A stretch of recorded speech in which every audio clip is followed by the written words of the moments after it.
they give you a heads up now. But I know, right? They want to make sure nobody gets caught slipping. yeah. But yeah.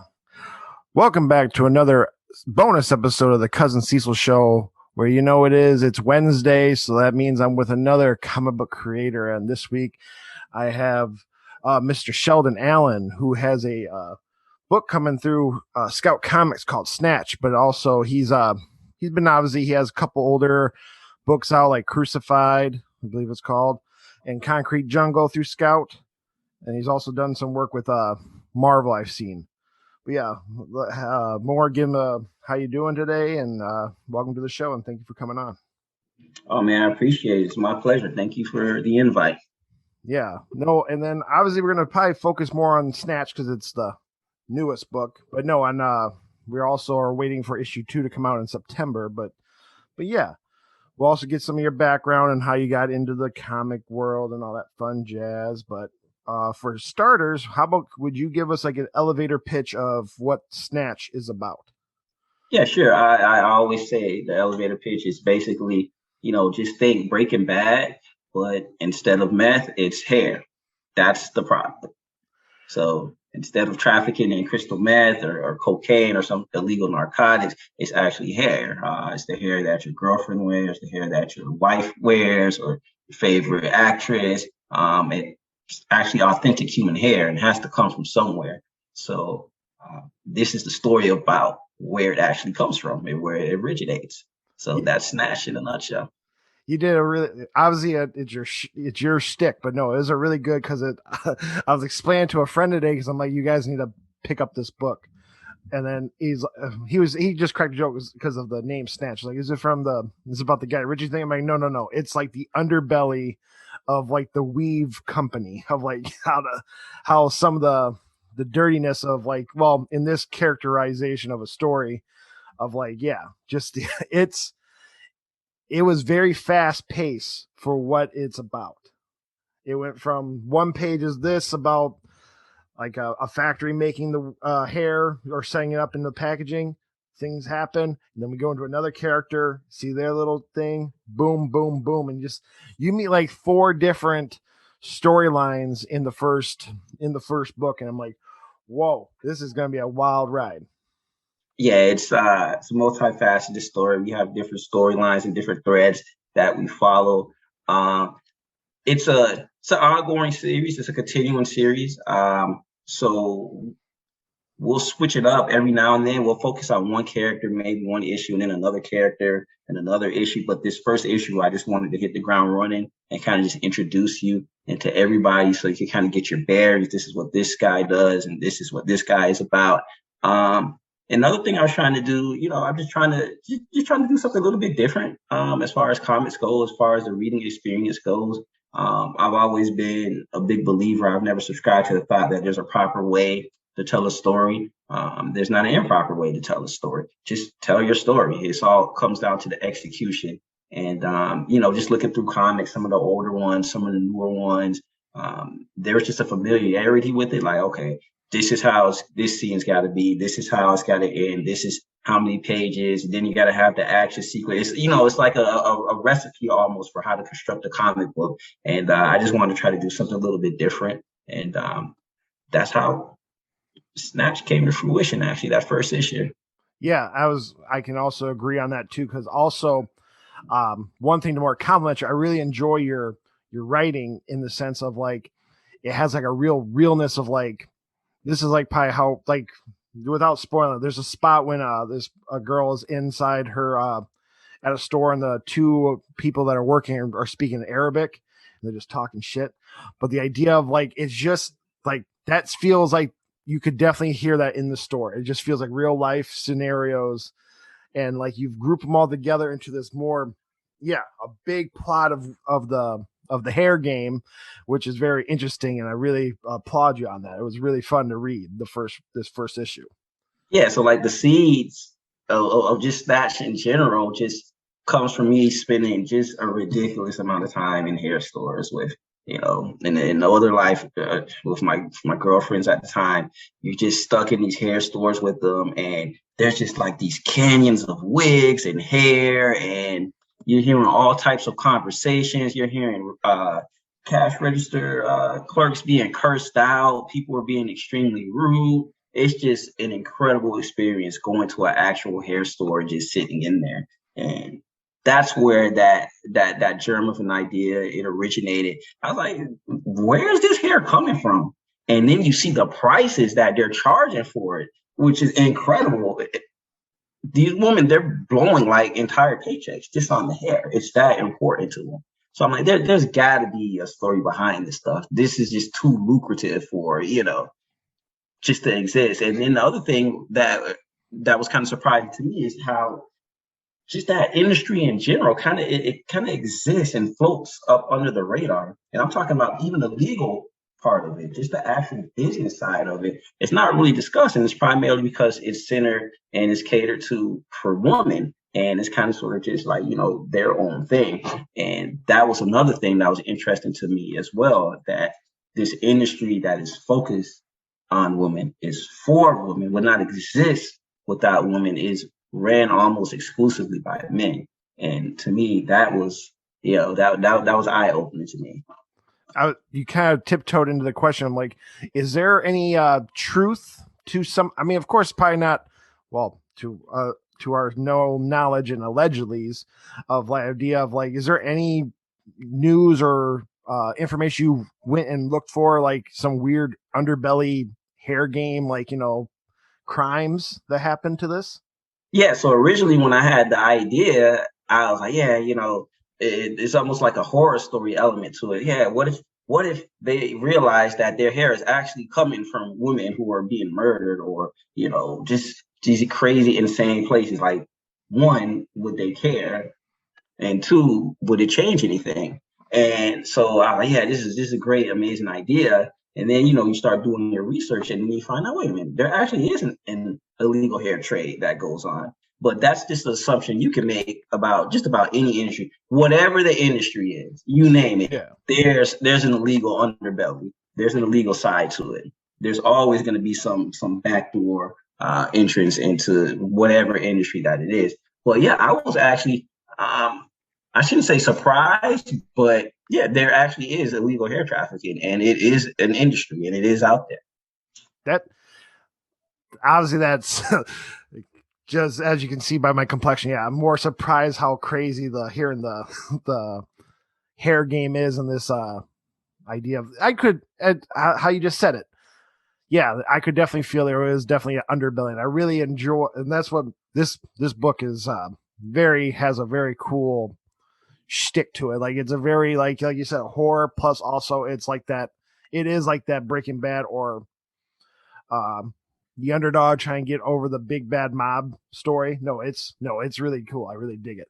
And then also just more, we can take another step back. What got you into comics? You know what I mean? Let's hear your background of like what got you into the business of wanting to write and all that fun jazz. Well, just comics in general. We've always sort of, my family, my brother and I, my mom and my dad, we've always been a little bit geeky. I remember my parents, they would be super excited to see Star Wars. I remember my dad, he would always talk about the first program he saw. He was actually a veteran. He was a veteran of Vietnam. First program he saw when he came back to the States was Star Trek. And he was like, what is this? He just explained seeing Spock for the first time. So they always had a little bit, of a geeky side. So we grew up with that stuff. But I remember these comic cards started coming out when I was a kid, and I just would collect them because they look cool. But my older brother, he would actually read the information on the back. And he was like, these are actual books. These are actual storylines that go with these characters. And we convinced our parents to take us to a comic book store, local comic book store back then, and walked in, and it's just like a rebirth, seeing all those books and that new comic book smell hitting you for the first time that never gets old. And that's when we were hooked. It's totally different. We would read comics before, but they were the kind that you get at Walden Books, which I'm really aging and dating myself by saying that actually. Hmm. Walded books or like, you know, the 7-Eleven at the gas station. It's one thing to get them at places like that, but it's a totally different experience getting them in an actual comic book store. And you know, we were hooked. I remember we first started off with basically whatever he read is what I read because he was the older brother. So we started off with Larson's Spider-Man comics. We got the back issues of those, and that's how we started. And we were into Spider-Man. We were into X-Men. You know, the normal Marvel big dogs at the time. And then when the Image Comics hit, you know, it just totally took us in a totally different direction. Big Savage Dragon fan, big Wildcats fan, you know, just a huge fan of the medium, more so of the artist than the writing side, to be honest with you, back then. And then, of course, you kind of fall out of love with it.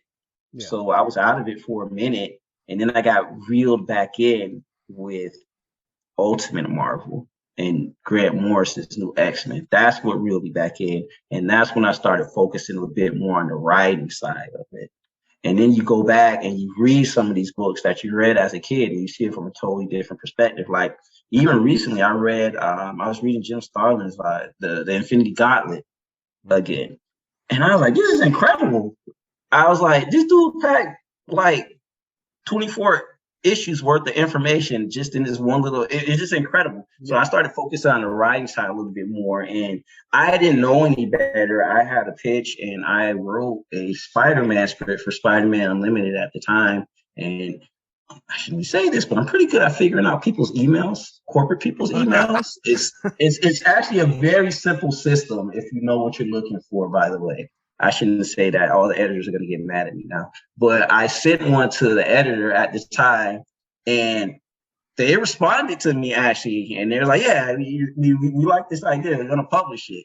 And I was like, oh my God. Like my first time out was like a Spider-Man book that got published. So that's how I got in. And then I stopped for almost 15 years almost. I just stopped writing because, you know, your life starts to happen and you get into the normal grind of things and, you know, you just kind of just move on, but that creative itch never really leaves. And I remember some coworkers, they actually encouraged me because coworkers have nothing better to do except for Google you and see what you used to do in a past lifetime. It's like, oh my God, you wrote a Spider-Man book? Do you still write? I'm like, not really. Well, you should write. You should write. And of course, you don't think they're being serious. So they would bother me about it. And I looked at some old scripts that I had wrote. I was like, you know what? This shit is pretty good, actually. You know, not to be too arrogant and conceited, but that's pretty good, actually. And so I just started writing again, and that's how Crucified came to fruition. No, that's cool. No, it also gets me into the thoughts of like, so like, it's pretty difficult. Like you said, you've been writing now is more kind of like a side project now, right? Because obviously it's like your side gig, and it's just really cool to see even down the road you've just been doing the side gig, and then now if you want, maybe you can work something out with like the publisher and say, hey, give me the tickets to go to like a Comic-Con. We can help push out this book and shit. That's really cool. And like, just more, you know, I've through all the conversations I've been able to do with with other creators, I do hope some of you guys can even push from this being the side gig to the main gig, and then your main gig currently can become your your part-time. So that'd be really cool to hear, because like again, you have you and all the other ones I've talked to, but of course you in particular, since we're talking right now, you guys have a really cool. I love seeing how everybody interprets or puts their own flavor onto their own writing project, the drawing project. It's really cool. I bet that was probably, and also I do like that push to find out people's emails.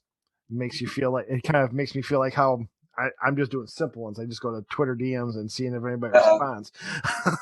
but no, how did that feel for you and your, like, let's say even like your brother to say, hey, you got me into Spider-Man, and I got a story out of Spider-Man because you know, you're being my bigger brother. You got me to get through there. Right. So I'm actually kind of glad it happened, how it happened, and when it happened, because it actually taught me quite a bit. just about writing in general, just about what kind of stories that I want to put out. So, the first part was, Spider-Man is a bucket list character. Everybody wants to write Spider-Man. Everybody wants to write Batman. That's bucket list character. So my first time out, I got to write like one of my favorite heroes, which was awesome. But one of the things it made me realize is, there's a lot of negativity in the comic sphere, online, social media, especially towards writers. But one of the things I realized was that these guys are really good at what they do. Even if you don't necessarily like their stories, these guys who are writing these corporate books for Marvel and DC, they have an incredibly difficult job. You know how hard it is to come up with a story for a 60-year-old character where he's fighting a villain that he's fought 100 times and make it fresh and put your own spin on it. It's incredibly difficult. And to me, when I think about these characters like Spider-Man, and the issue I wrote, he fights the Rhino, for example. Spider-Man, he's supposed to fight villains. He's supposed to fight Sinister Six. He's supposed to fight, the Green Goblin, Dr. Octopus. Batman's supposed to fight the Joker. Fantastic Four's supposed to fight the supervillain. I don't think I'm equipped to write those kinds of stories. And I love reading those stories. Don't get me wrong. I love watching those stories. So I'm not criticizing those stories. I just don't think personally I'm equipped to write those kinds of stories. The type of stories that I like to write and where, my sensibilities take me, they're not really superhero versus supervillain stories. And I realized that writing the issue of Spider-Man that I did wrote. I would love to write the character again, but I don't think I would ever be able to write it for like a sustained run or any of the corporate owned books. So it was amazing. My brother, I remember he was extremely, exceptionally proud of me. He still brags about it all the time. I tell him to shut up sometimes. I'm like, all right, bro, that was like a long time ago. Like I write my own characters now and stuff like that. But yeah, it was an eye-opening experience, and it made me have a greater appreciation just for the craft in general, not just the writers, but the artists, the editors, how these books are put together. I never even spoke to the artist who drew my book, for example, Right. And it was better than I wrote it. It was exactly how I envisioned it, but better. Of course, it was an A-list artist who ended up who was drawing it, but just the fact that I never really spoke with them, I never heard my editor's voice. We only communicated via email, so it was, it was just an amazing experience. No pun intended. It was an amazing Spider-Man. So I'm glad it happened when it happened. I'm glad it happened how it happened. I love to hear. I'd like to get on like an editor on this show the one time to hear how that works, because like I could only imagine how the big two work, of like how much is it involving the actual, how you said there's none of the writer and the artist talking compared to all these indie books. I hear that it just becomes like you guys become unison and like start pushing ideas together and all that stuff. So just very curious to hear that on that side. But no, and then I guess also to keep on the topic, because I know I've also come to the realization with some of the people who have answered, do you have any, if you got to have any of the big two characters and just give you a, let's say, 8-issue, like, your own story, you don't have to make the ongoing series, you don't have to do the whole, the current run of Detective Comics, the idea of, is there a character you would like to do like an 8-issue story? I feel like if you put a gun to my head, which I hope you wouldn't, but if you did, it forced me to answer. I think I would gravitate more towards DC, and I say that because I am a unabashed, unashamed Marvel zombie. I'm a Marvel zombie.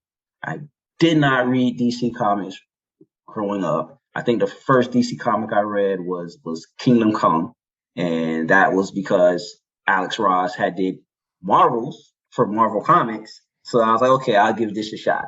And of course, I like the DC characters. Everybody watched Batman, the animated series. You watch the Batman movies, things of that nature. But I never was into DC comics. And so I think my lack of familiarity at the time and my growing familiarity with the comics now in the universe, I think I would be better equipped to write a DC character. And I think I would like to write a Batman character. I actually have a good Batman story. I don't care. I'll give it out for free because it probably never happened. It's basically Batman versus El Chapo, basically. Batman just goes down to Mexico and he takes down like the world's largest drug lord. So I have that one. That was kind of percolating. I would like to write that actually for DC one of these days. That would be really cool. I mean, you know, it's funny because I did not know you were a full blown Marvel fan like that.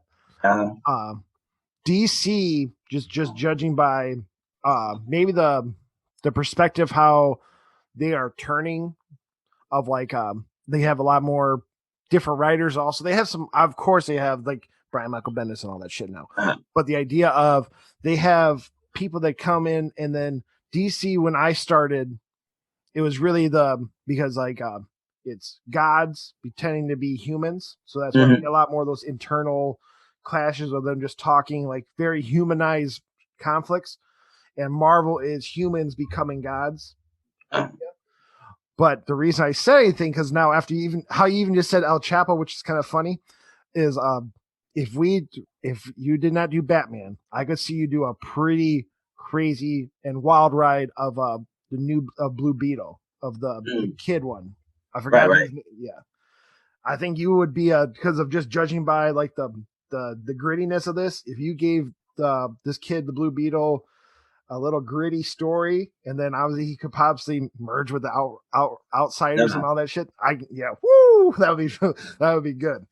Yeah, and the thing is, I think why I answered DC initially when you asked the question is because um, I'm familiar with the characters and I'm familiar with the universe, but I'm still learning. And it's great when there's a character you may not be that familiar with, and you have to do like a deep dive, and you discover all these things, and you discover things that may have been discarded because people thought it was lame, but you think it's like the most amazing thing. You're like, why didn't nobody even follow up on this? Like, wow, this is like an amazing thread. I just feel like with the Marvel characters, which I love, trust me, you won't find a bigger Marvel fan than me. You know, I'm the type of person who names kids after Marvel characters. It's like, okay, It, yeah, I know this and I want to do this and I want to do that. It's like I almost feel like I know almost everything about them, and there's kind of like a lack of discovery there. So not to say that would be less exciting, but I just feel like with the DC characters, there's just more ground for me to cover and there's more ground for me to take in because yeah, it's just so much that I haven't necessarily been exposed to or I don't have as much of familiarity with. yeah. I think creativity also gives people like a thirst to go find knowledge. So like Right. I can see you do that, and then also, I mean, I think you kind of threw it on you. So you named your kids after Marvel characters. Oh no, no, I'm saying I'm the type of Oh, person to you name my would. kids out of Okay. Marvel. Yeah, yeah, yeah. I was like, maybe by the time you. These the wife and girlfriend, they're not really going for it. You know, you're not naming our son Norrin Rad. Like, no, you can't name him. You can't name him that. Okay, it's not gonna happen. But yeah, Well, mega Marvel fan. at least your fan base have definitely have got the best movies in the past decade and some change.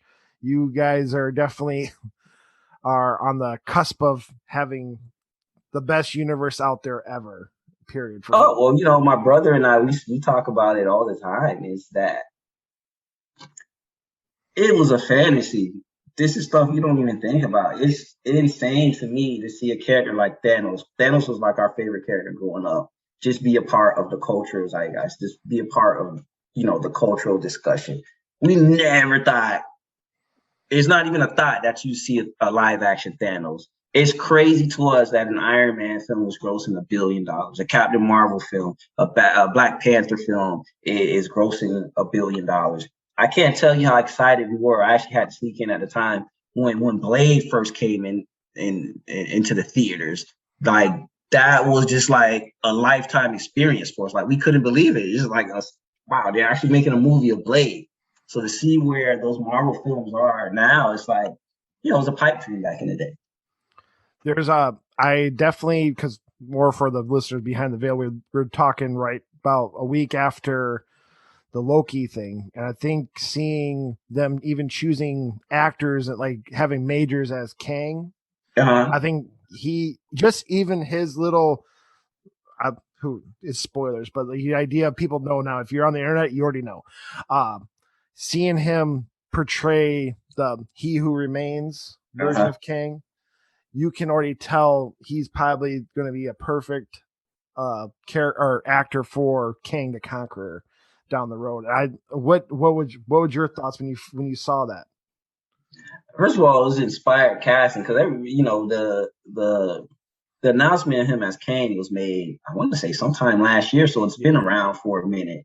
And I'm not gonna lie, I'm not gonna lie to you. Jonathan Majors is an amazing actor, but I remember when he was announced. Of course, I was excited, but I kind of had like a little bit of a. It's kind of hard for me to picture him as Kang. It was like, okay, that's interesting.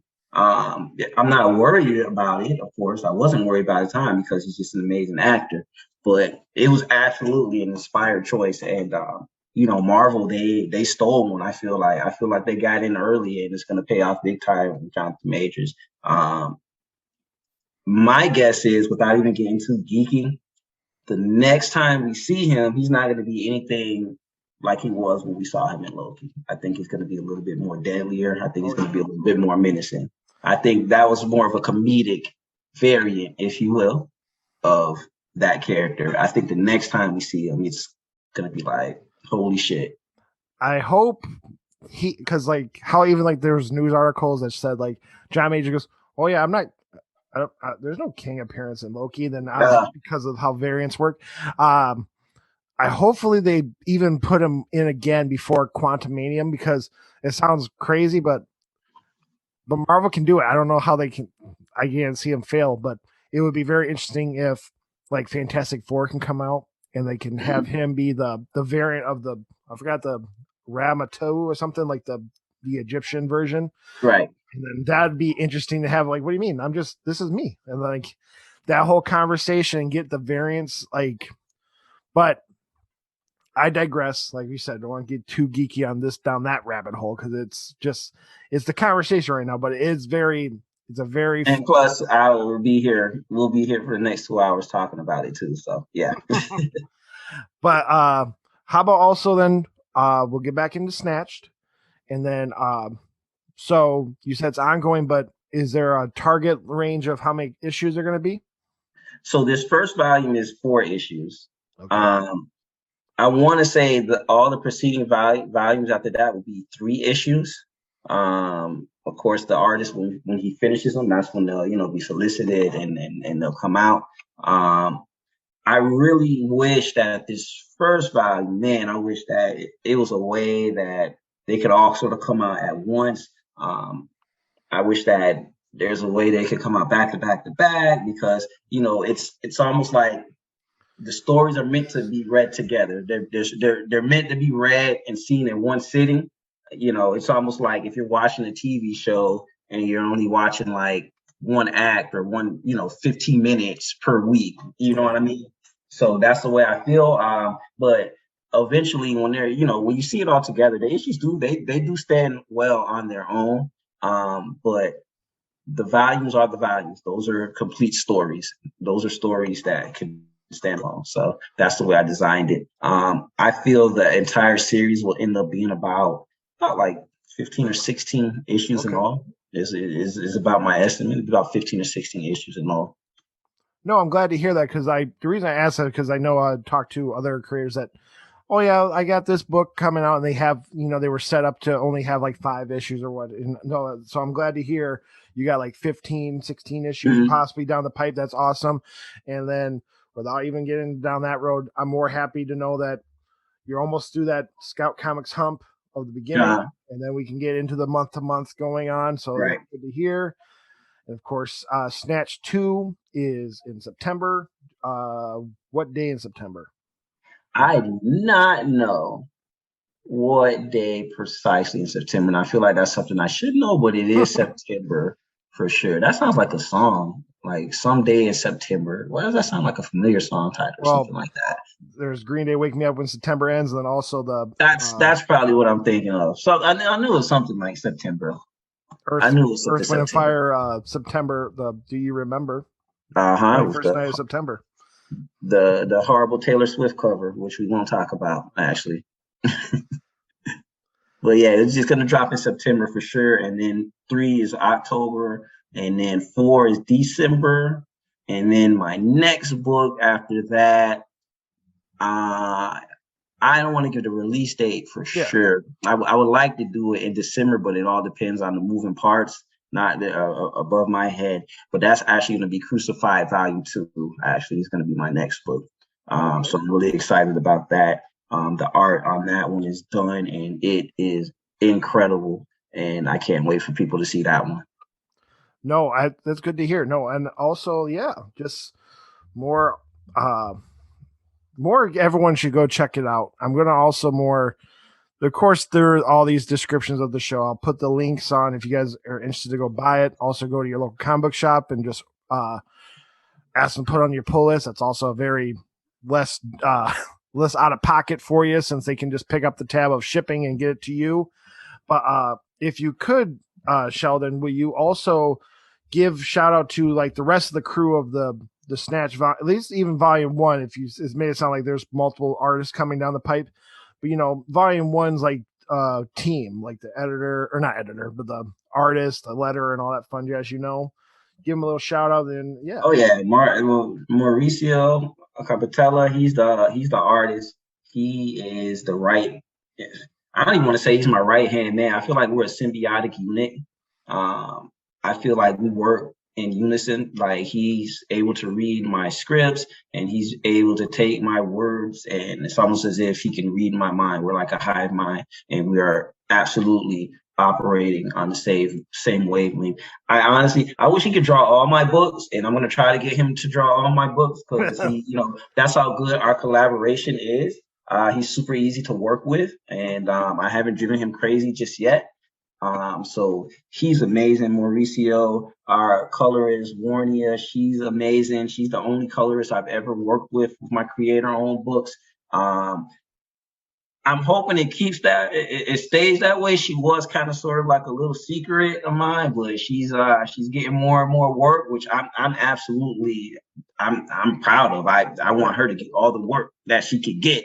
So there's not going or bashing that at all, but she's our colorist, and she does amazing work. And then Matt Bowers is our letterer. He's also been the only letterer that I've used since I've done just creator-owned stuff, and the books wouldn't exist as they are without him, because we kind of sort of have a little system set up where I read, he'll letter it and then I'll read it and I want to adjust something here or adjust something there. I'm like, no, that doesn't sound quite right the way I want it to sound. I can make that sound better. And he's super patient. And, I constantly get compliments all the time about, the dialogue. Oh, we love the dialogue. We love it. That's Matt. That's Matt Bowers being patient with me, allowing me to make these edits, allowing me to make these little adjustments here and there. That's not the first draft that you see when you're reading the book. That's like the literally 2 days before the book has to go to press draft. So that's all possible because of Matt Bowers. No, I hope they keep the whole team even through all the other volumes coming down the pipe, because like that gives like the Mauricio part. He's obviously he's the visual part that keeps the shared universe going. Mm-hmm. And then like shout out to I love that variant cover of for some reason it just looked, that's what caught me. I'm like, oh, without even to interrupt you, that variant cover actually ties into issue 3. And it's not just there for a reason. I will say that about that variant cover. They're not just dressed like that for a reason. You'll see why in issue 3. Even better to know, because because that's why I liked it. I'm like, okay, that's very pop culture right now about that situation. But then that's in the story, that's even makes me looking forward to it in October for issue 3. But but yeah, thank you very much for coming on, man. It took a couple hoops we went through to get to this, but yeah, thank you very much. And tell the people where they can find you. And yeah. Follow me at Sheldon Wrote It on Twitter, please. I'm trying to tweet a little bit more. I feel like I'm pretty entertaining in my tweets. I kind of talk about literally everything. I talk about sports, movies. I talk about everything. Yeah. And I try to be as not as offensive as I can, but I try to be as funny and insightful as I can. So please follow me on Sheldon Wrote It on Twitter. I would love to interact. I would love to read what you tweet, everything. So please, please, please do that. Drop me a line anytime if you need a copy of Snatch. Please, you gotta do me one favor though, my bro. One favor. You gotta put that Snatch comic in the background on one of your shows, dude. So it has been. I had it down. It's been up here next to it's been up on top, which obviously my camera's a little bit lower right now, but it's usually up there with the new Static season 1. It's been up there through each one. I ain't gonna lie. Yes, sir. Is that hot sauce that I see up there? No, that's actually orange soda from Final Fantasy 15. Like it was just like their chocobo, like. Oh wow. But yeah, but not all of it. But majority of them are people I've talked to. Like I've had, like obviously another Scout comic, Brian Hawkins, on, and good dude. I've talked to obviously the author of Nottingham Through Mad Cave, and this other cat from Argentina. He has a book that's been going through Behemoth. Oh wow! You Promise Me Darkness. It's been pretty fun to be able to catch up or talk to some of you creators. Has been really cool. But yeah, thank you very much, man. Anytime I do, hopefully you invite me back when my next books drop or when I got something else popping. It is my pleasure. I'll happily tweet you about it when it comes up later this year. But yeah, got it. Like we say every week, you guys all be good to each other, and I'll catch you next week. Peace.